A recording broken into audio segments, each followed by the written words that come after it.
waan namaan ta'u qofaa jiraachuu si danda'u. Abdiin jiru koo boruu komaa si malee jiru komtuu si malee jiru. Abdiin jiru kan boruu komtuu si malee jiru komaa si malee jiru.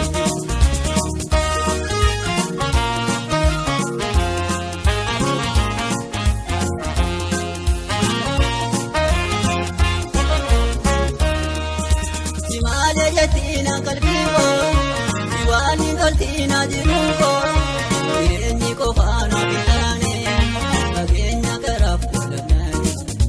Abdiin koosumaa waaqataane, addaani nafnuu faffacaane, dhufiinsi dhufaa kaabiyyaani, walii agarsiisa bitaane. Orma fedhee dhaaloosi malee, naa gaafatu hirbuun qabu. Orman fedhuu dhaaloosi dhala naafosuma ifiin jaalala. Orman fedhee dhaaloosi malee naa gaafatu hirbuun qabnulle. Orman fedhuu dhaaloosi dhala naafosuma ifiin jaalala.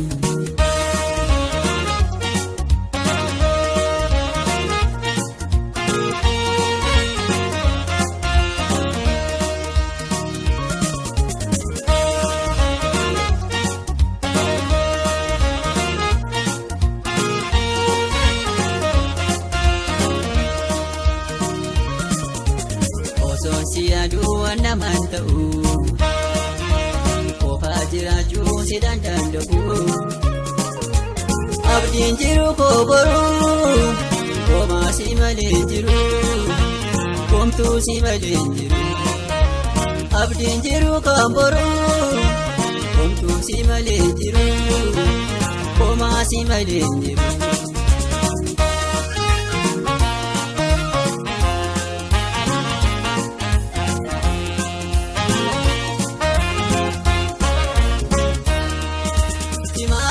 Tina kalbiiko, diwaani kaltina jiruko, jireenyi kofaana bitaane, fageenya karaaf godhamne. Abdiin koosumaa waaqataane, addaani nafnuu faffacaane, dhufiinsi dhufaa kaabiyyaani, walii agarsiisa bitaane. Orman fedhee dhaaloosi malee, naa gaafatu hirbuun qabu. Orman fedhuu dhaaloosi dhala naafosuma ifiin jaalala. Orman fedhee dhaaloosi malee naa gaafatu hirbuun qabnulle.